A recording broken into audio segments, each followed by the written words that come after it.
ਅਸੀਂ ਅੱਗੇ ਬੈਠੇ ਆ ਅਜ਼ਮਾਉਣਾ ਛੱਡ ਦਿਓ।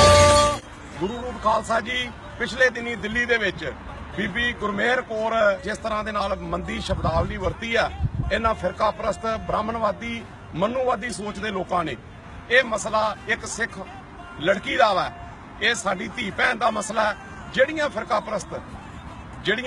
ਪ੍ਰਸਤ ਜਮਾਤਾਂ RSS ਮਨੂਵਾਦੀ ਤੇ BJP ਉਹਨਾਂ ਦੇ ਜਿਹੜੇ ਗਰੁੱਪ ਯੂਨੀਵਰਸਿਟੀ ਦੇ ਵਿੱਚ ਜਿਹੜੇ ਗੁੰਡੇ ਭਰਤੀ ਕੀਤੇ ਨੇ ਉਹ ਉਸੇ ਨੀਤੀ ਤੇ ਚੱਲ ਰਹੇ ਨੇ ਜਿਸ ਨੀਤੀ ਦੇ ਉੱਤੇ ਇਹਨਾਂ ਮਨੂਵਾਦੀਆਂ ਨੇ ਸੰਬੂਕ ਜਿਸ ਨੇ ਰੱਬ ਦਾ ਨਾਂ ਲਿਆ ਸੀ ਤੇ ਇਹਨਾਂ ਬ੍ਰਾਹਮਣਾਂ ਨੇ ਹੀ ਉਹ ਸੰਬੂਕ ਨੂੰ ਰਾਜਾ ਰਾਮ ਦੇ ਕੋਲੋਂ ਸ਼ਹੀਦ ਕਰਵਾਇਆ ਸੀ।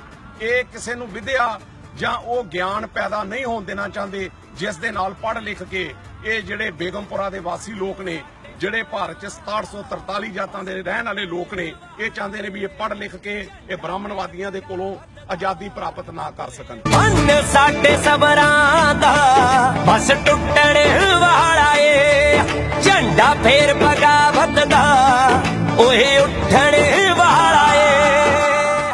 ਨੌਜਵਾਨ ਪਨੀਰੀ ਆ ਉਹ ਜਾਗ ਉੱਠੀ ਹੈ, ਉਹ ਜਦੋਂ ਇਹਨਾਂ ਦੇ ਵਿਰੋਧ ਦੇ ਵਿੱਚ ਨਿਕਲੀ ਹੈ ਤੇ ਉਹ ਮੰਦਭਾਗੇ ਸ਼ਬਦ ਵਰਤ ਰਹੇ ਨੇ ਤੇ ਅਸੀਂ ਅੱਜ ਨਿਊ ਜਰਸੀ ਤੇ ਨਿਊਯਾਰਕ ਤੋਂ ਜਿਹੜੇ ਸ਼੍ਰੋਮਣੀ ਅਕਾਲੀ ਦਲ ਅੰਮ੍ਰਿਤਸਰ ਦੀ ਉੱਘੀ ਟੀਮ ਹੈ ਉਹਨਾਂ ਵੱਲੋਂ ਇਹਨਾਂ ਫਿਰਕਾ ਪ੍ਰਸਤ RSS ਬ੍ਰਾਹਮਣਵਾਦੀ ਸੋਚ ਦੇ ਲੋਕਾਂ ਨੂੰ ਤਾੜਨਾ ਕਰਦੇ ਆ। ਇਹਨਾਂ ਨੇ ਅੱਜ ਸਾਡੀਆਂ ਧੀਆਂ ਭੈਣਾਂ ਦੇ ਉੱਤੇ ਮੰਦੀ ਸ਼ਬਦਾਵਲੀ ਵਰਤੀ ਆ। ਜੇ ਇਹਨਾਂ ਨੇ ਕੋਈ ਕੋਝੀ ਹਰਕਤ ਕੀਤੀ ਤੇ ਅਸੀਂ ਸਿਰ ਇਹਨਾਂ ਦਾ ਭੰਨ ਕੇ ਇਹਨਾਂ ਦਾ ਮੂੰਹ ਤੋੜਵਾ ਜਵਾਬ ਦੇਵਾਂਗੇ। ਵਕਤ ਪਾ ਦਿਆਂਗੇ ਜ਼ਾਲਮ ਸਰਕਾਰਾਂ